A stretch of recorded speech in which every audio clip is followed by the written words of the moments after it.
Pode ir. Olá pessoal, meu nome é Thiago Azevedo, sou professor aqui da Unifaminas e a gente vai estar falando um pouco de crescimento e desenvolvimento, tá? No aspecto cognitivo, psicossocial, físico e motor, ok? Primeiramente, então vamos iniciar com o aspecto cognitivo e a gente vai conceituar desenvolvimento cognitivo, que é o quê? É o fator que leva a mudanças qualitativas, tá? No modo de pensar e raciocinar do ser humano. E aí, quando a gente fala, né, de processo cognitivo, desde a fase inicial, tá, desde o nascimento, tá, da criança, há de se ressaltar alguns estágios, tá, que Piaget, que é um dos percussores dessa ideia, desse desenvolvimento, tá, é ele que fala bastante dentro do processo de desenvolvimento da criança no aspecto cognitivo. Então, Piaget divide, né, todo esse desenvolvimento, tá, em alguns estágios. São eles. Primeiro, sensório motor, que vai de 0 a 2 anos, tá? Onde a inteligência é essencialmente prática. Tá? As ações de reflexo predominam. Então a criança já nasce, já tem alguns reflexos naturais dela mesma. Tá? A relação com o meio ambiente se dá pela ação e experimentação direta. Existe ainda a inexistência do raciocínio lógico nessa faixa etária, ok? Então, o ambiente que cerca a criança, tá, é fator também primordial para o desenvolvimento de alguns reflexos, ok? Nós temos também o estágio pré-operatório, que é de 2 a 7 anos, já predomina, né, o egocentrismo. É natural as crianças nessa fase, elas querem tudo para elas, têm a dificuldade de repartir, tá? Então nessa fase a criança ela tem o egocentrismo, né, marcado, tá, dentro dela, ok? Uma vez que não consegue colocar no lugar do outro. Tá? Então ela não chega a esse desenvolvimento, a esse nível, né, de entendimento, então ela não consegue se colocar no lugar do outro e aí no caso ela pensa somente em si, ok? Prioriza aspectos que são mais relevantes aos seus olhos, ok? A literatura da realidade é incompleta. Tá? Então a criança não tem algo real por completo, é difícil esse entendimento, né, de forma completa. Sua percepção começa a ser aguçada conforme o aumento da sua capacidade de assimilar, de imaginar. Tá? Então, é importante nesse período também que professores, pais, né, trabalhem, né, estimulam as crianças a contar através de contagem de história, através, né, de exercícios que fazem com que a criança venha pensar, venha refletir, venha elaborar sugestões para determinada resolução de tarefa. Tá? No estágio de operações concretas, que é de 7 a 12 anos, inicia o desenvolvimento já da lógica. Tá? Então, nesse sentido, a criança já inicia o seu modo de organizar-se, de sistematizar, de situações, né, de relacionar aspectos diferentes da sua realidade, enfim, terá um conhecimento real, concreto e adequado de objetos e situações. Então, as crianças já começam a trabalhar a questão da lógica, né? Assimilar um conhecimento relacionado a outro. Então, nessa fase já há esse raciocínio, né, maior. E o estágio de operações formais, que é de 12 anos em diante, tá? O indivíduo já é capaz de formar esquemas conceituais, de abstratos, conceitual o que é amor, justiça, essa questão de sentimento, de olhar para si mesmo, de imaginar situações que podem acontecer. Tá? Então, nesse aspecto, nessa idade, nessa faixa etária, as crianças já têm esse desenvolvimento. Bem, quando a gente fala de desenvolvimento cognitivo, há de se falar também, né, da questão relacionada a ela, que é a inteligência. Tá? E aí a inteligência é o quê? É nada mais, nada menos que a capacidade mental de aprender, de raciocinar, de planejar, resolver problemas, compreender linguagem e ideias. Ok? A inteligência está vinculada aos recursos aos quais as pessoas têm acesso. Então, se a pessoa não tem acesso a um determinado conteúdo, ela não vai desenvolver aquele tipo de inteligência. Se a criança tem o acesso a um determinado conteúdo dentro de um livro, né, uma disciplina, por exemplo, ela vai desenvolver aquela inteligência, né, em cima daquele conteúdo. Se ela não tiver acesso, ela não vai desenvolver a inteligência. Ok? Por isso que é importante os professores, né, elaborarem bem um plano de ensino para que desenvolvam inteligência de acordo com o seu projeto de ensino. Ok? Pode ou não ser ativado em qualquer pessoa, tá? Dependendo de vários aspectos, como os valores, tá? Oportunidades, de cultura. Tá? Então, a inteligência ela pode ser aguçada, tá? E isso depende, tá, dos aspectos do ambiente que ela vive, tá? Das pessoas que ela convive, ok? E a inteligência pode ser desenvolvida, com certeza, tá? É possível construir, adquirir determinada inteligência. Então, a inteligência ela não fica estagnada, ela pode ser desenvolvida. E aí nós temos alguns tipos de inteligência, né, que Gardner traz para nós, né, são as inteligências múltiplas, ok? A primeira delas é a inteligência linguística, que envolve a sensibilidade para a língua, a fala, a escrita. Então, é a inteligência de pessoas que trabalham de jornalista, de repórteres, né, de pessoas que trabalham com público, né, políticos, ou seja, pessoas que falam, né, que usam a língua, né, usam a linguagem dentro das suas profissões, ok? Como desenvolver ela? Como desenvolver esse tipo de inteligência? Nós, professores de educação física, nós podemos desenvolver através de falar novas palavras, tá? Dentro da nossa atividade, desenvolver principalmente dentro da educação infantil, né, onde algumas palavras, até mesmo dentro do contexto esportivo que não é conhecida, né, pelas crianças, né, as crianças começarem a conhecer, a falar, para desenvolver esse tipo de inteligência. Tá? Participar de conversa, de debate, de discussões, né, a respeito, por exemplo, de alguma discussão relacionada a esporte, de algum programa esportivo, de algum acontecimento esportivo que aconteceu. Então, o professor fazer esse trabalho de discussão, isso é bom porque desenvolve também esse tipo de inteligência. Tá? Fazer leitura com temas variados, né? Então, levar as crianças, os adolescentes a ler, né, dentro do contexto da prática esportiva, dentro de uma situação, de um esporte, de alguma polêmica relacionada ao esporte. Então, isso é importante que ele desenvolve também. Tá? Aprender uma língua estrangeira. Tá? Então, às vezes é até bom, interessante colocar o professor vai desenvolver algum esporte, falar algumas palavras em inglês, em espanhol. Então, isso vai também desenvolver um pouco também esse tipo de inteligência. Temos também a inteligência lógico-matemática, que é a capacidade de analisar problemas e desenvolver a lógica. Tá? Investigar questões científicas, habilidade de lidar com raciocínios, operações matemáticas, tá? É a inteligência de engenheiros, de matemáticos, de cientistas. Como nós, professores, podemos desenvolver isso, esse tipo de inteligência? Tá? Nós temos, né, uma ferramenta muito interessante dentro do nosso contexto da educação física, que é trabalhar com xadrez, com dama, né? Isso aí desenvolve, né, esse tipo de inteligência que leva o aluno a refletir, a pensar, tá? A trabalhar com raciocínio, ok? Podemos também desenvolver alguns jogos, né, matemáticos, né, através de jogos recreativos, com multiplicação, com divisão, onde o aluno executa uma tarefa de corrida através da resposta de uma soma, de uma multiplicação, enfim, de uma subtração. Isso também dá para trabalhar e desenvolver também através das brincadeiras dos jogos lúdicos. Podemos também desenvolver a inteligência musical, que é a facilidade, né, das pessoas que têm em ouvir, né, determinadas músicas, interpretar algumas notas, tá? Diferentes sons, é a pessoa que tem facilidade em ritmo, né? Então, essa é a inteligência musical. Como é que eu posso desenvolver isso no contexto da educação física?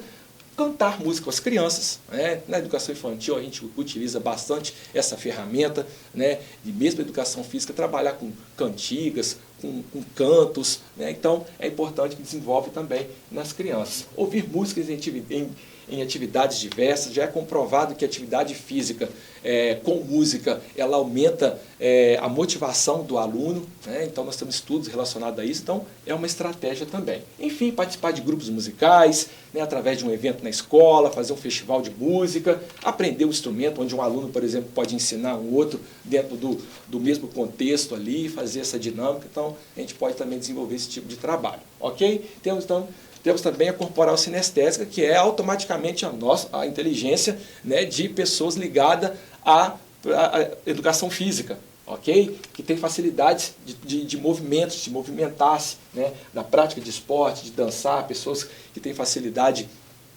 em desenvolver brincadeiras, movimentar de maneira correta, ok? Então, é a corporal sinestésica, onde permite às pessoas usarem seu corpo de formas altamente especializadas. Ok? Refere-se à habilidade para resolver problemas ou fabricar produtos com propósitos expressivos, artísticos ou esportivos, através do uso ou de parte de todo o corpo. Tá? Então é aquela habilidade que a pessoa tem com o seu corpo. Temos também a inteligência espacial, que é a percepção do mundo visual e espacial de forma precisa. Né? São as pessoas que têm facilidade com o espaço de estacionar um carro, né? As pessoas que têm facilidade em fazer desenhos, são a inteligência de pilotos, de motoristas, de arquitetos, né? Que utilizam a sua profissão, que utiliza o espaço dentro da sua profissão. Ok? Como é que a gente pode fazer isso no contexto da educação física? Fazer desenhos, apreciar esculturas, levar os alunos, né, em museu, enfim, jogos que explorem noções de espaço. Aí nós temos vários, né, no contexto da educação física, que trabalha a questão espaço-temporal, trabalhar com a dança também, que desenvolve bastante essa questão de espaço. Então nós temos uma ferramenta muito legal e interessante para desenvolver esse tipo de inteligência. Temos também a inteligência interpessoal, tá? Que é a capacidade de entender as intenções e motivações do próximo, ok? Torna-se sensíveis às suas necessidades, a habilidade de interagir com outras pessoas. Né? É a pessoa que tem facilidade, que ela chega, por exemplo, na educação física e ela já consegue liderar a equipe, ela já toma a frente das atividades. Né? Então, como desenvolver isso? Trabalhar com jogos que desenvolvem a socialização, com o compartilhar. Enfim, as pessoas que têm essa facilidade, elas desenvolvem muito e têm muito o carinho das outras. Tá? Então, pode-se também desenvolver através de brincadeiras, né, através de jogos, para desenvolver a socialização, de ouvir o outro. Ok, isso dá para trabalhar também. Temos a inteligência intrapessoal, que é a capacidade da pessoa conhecer a si mesma.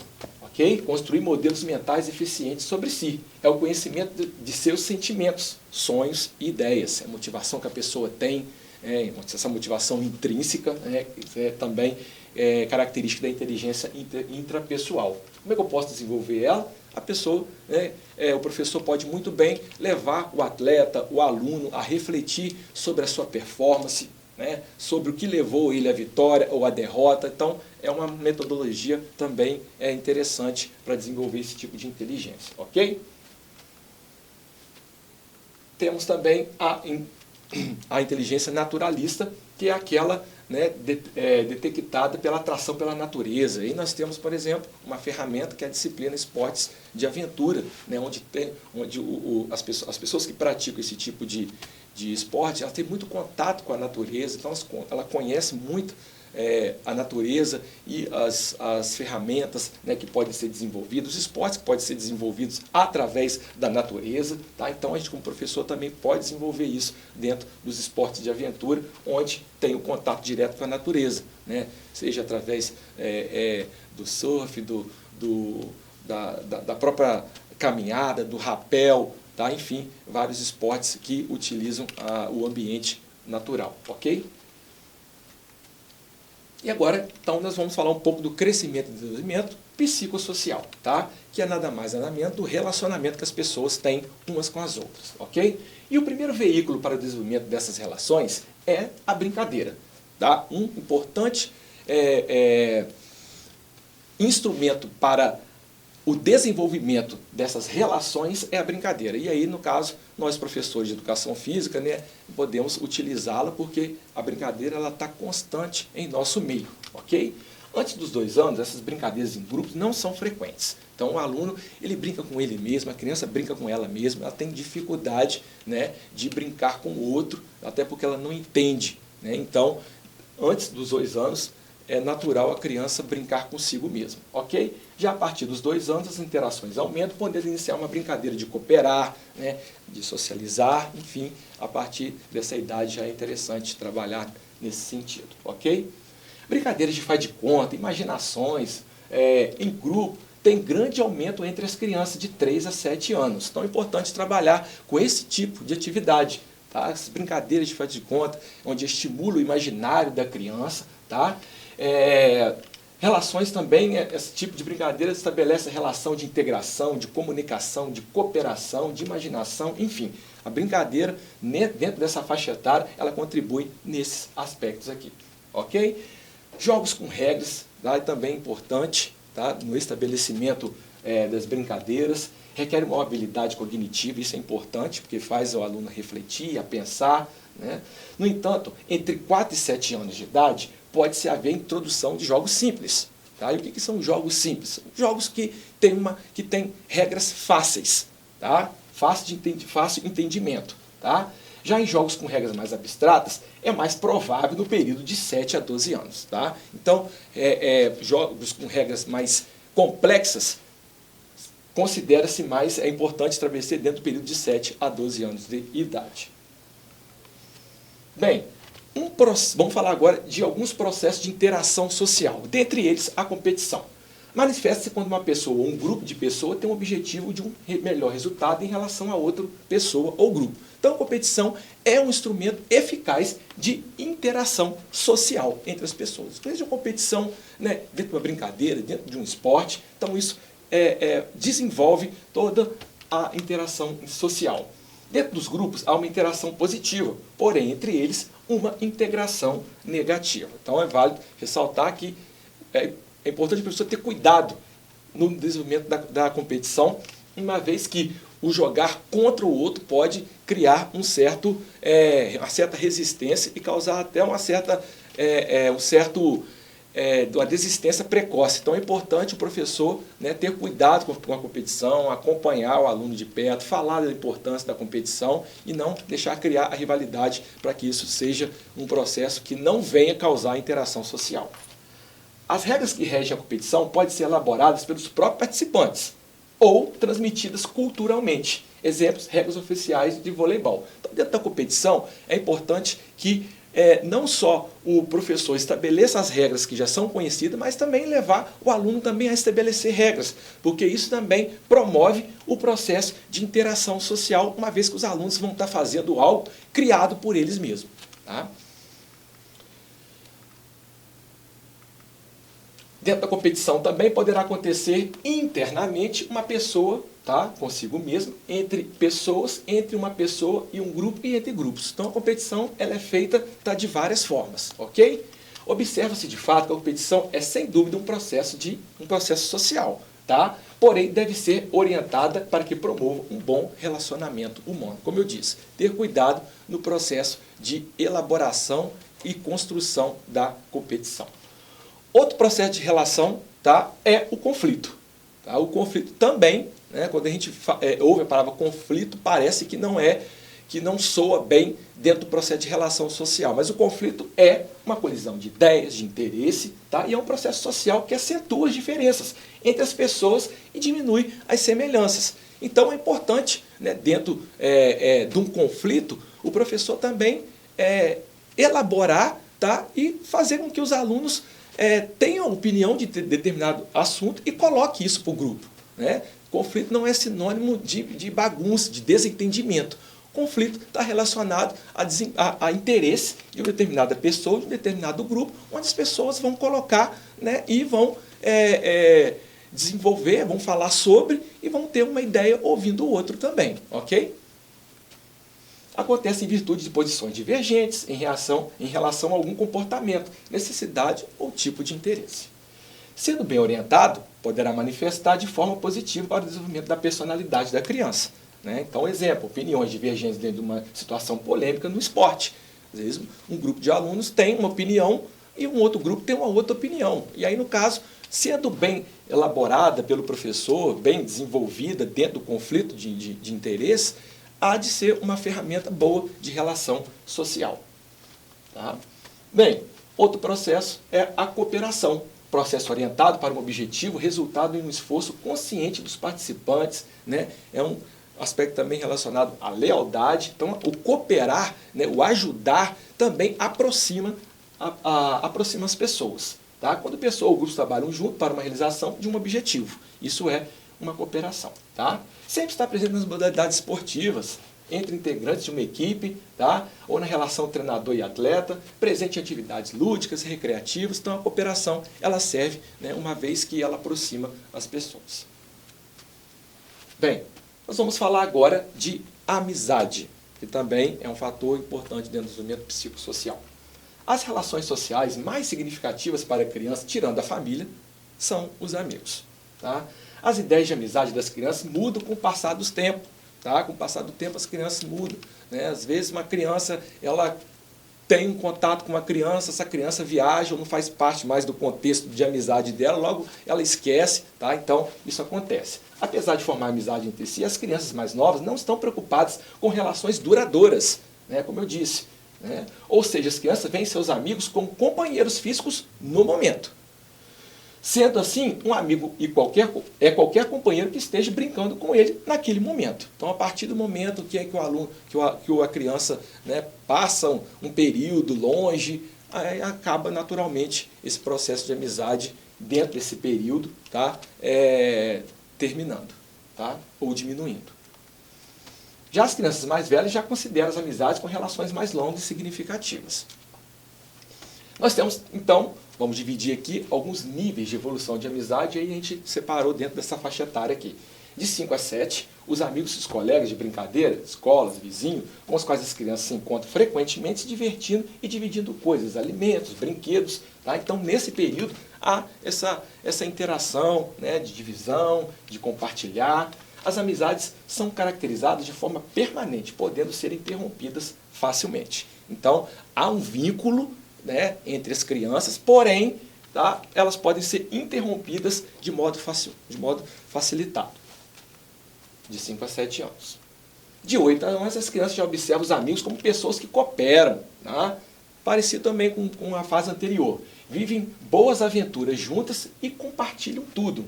A confiança é mútua, já dá aquela situação de confiar no outro, né, de falar, né, às vezes algum segredo, né, para o outro.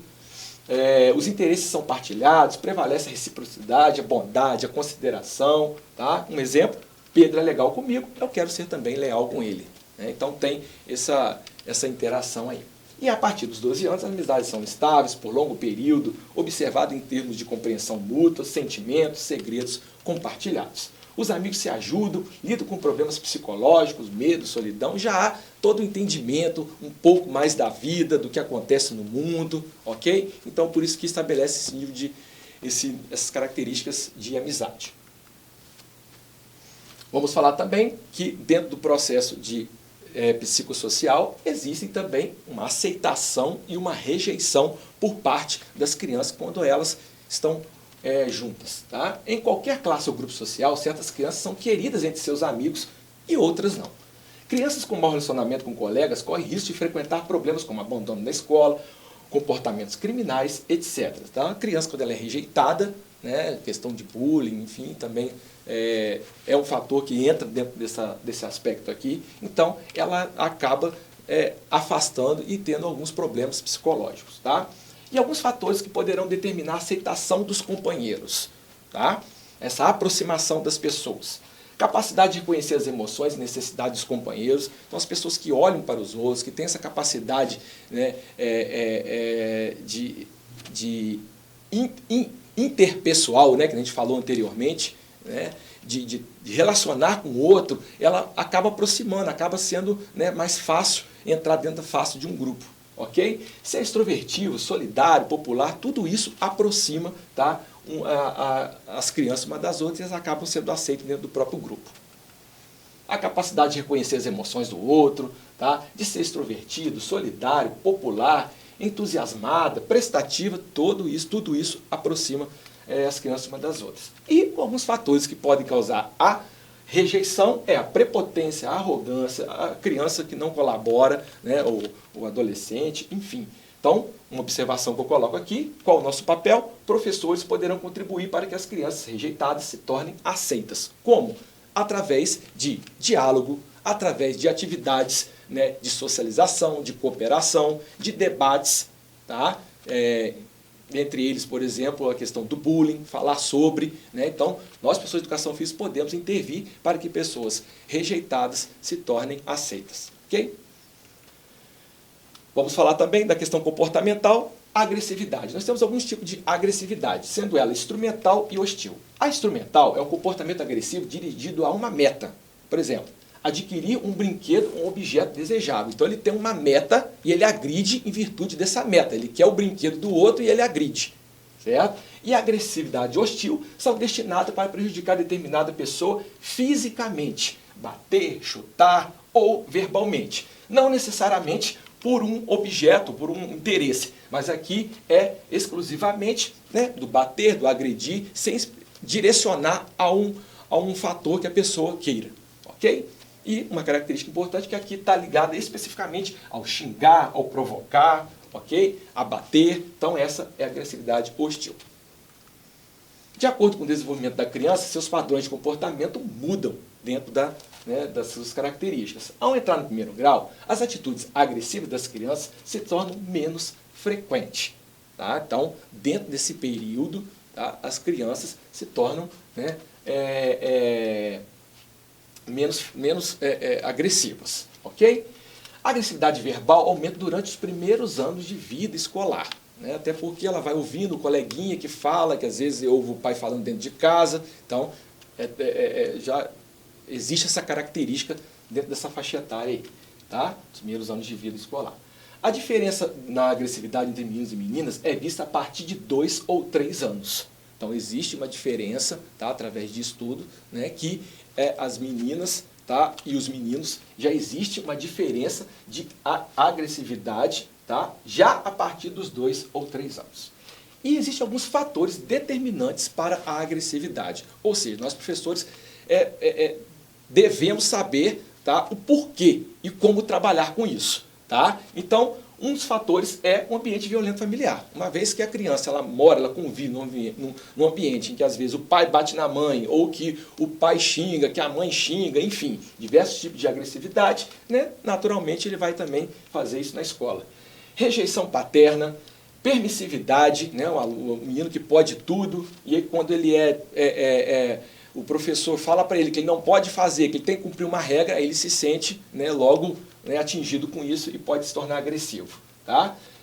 A punição física, às vezes é a criança que apanha em casa, então ele se torna agressivo também na escola, no ambiente que ele vive. Tá? Exposições frequentes à violência, seja dentro de casa, seja fora de casa. Tá? Então isso vai ser algo comum para ele, uma vez que ele vive constantemente dentro desse ambiente.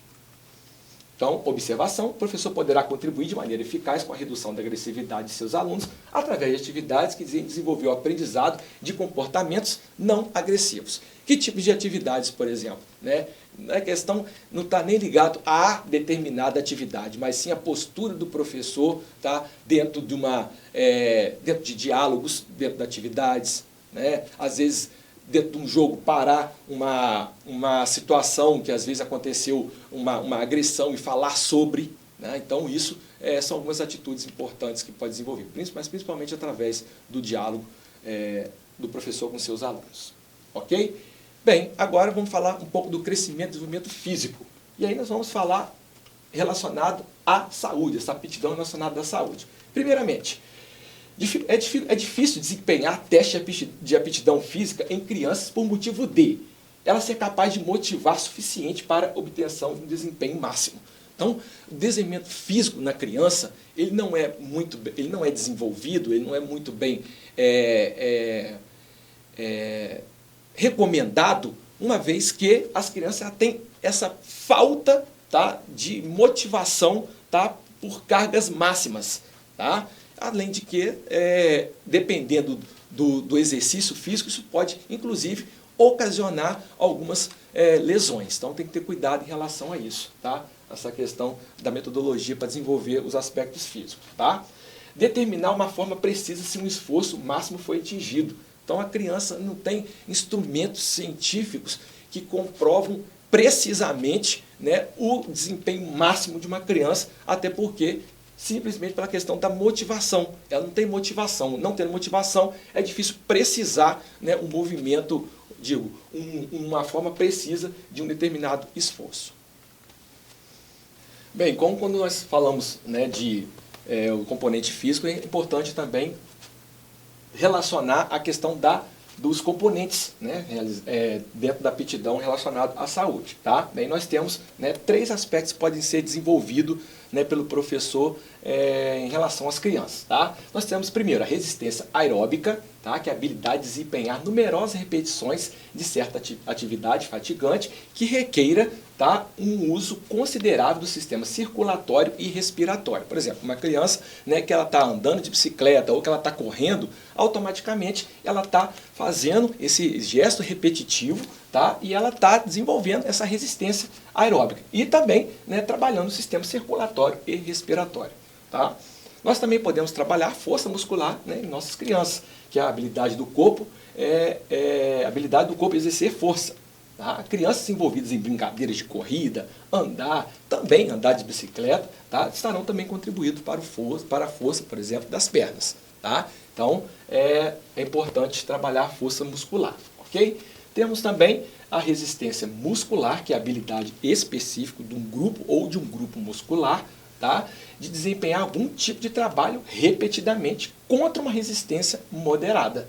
Tá? E aí moderada eu falo, por quê? Porque nessa fase, né, de infantil é importante que a criança ela exerça, tá, uma resistência de uma força moderada, porque se for uma força acima disso, ela talvez não consiga, tá? E pode ter alguns problemas. Ok?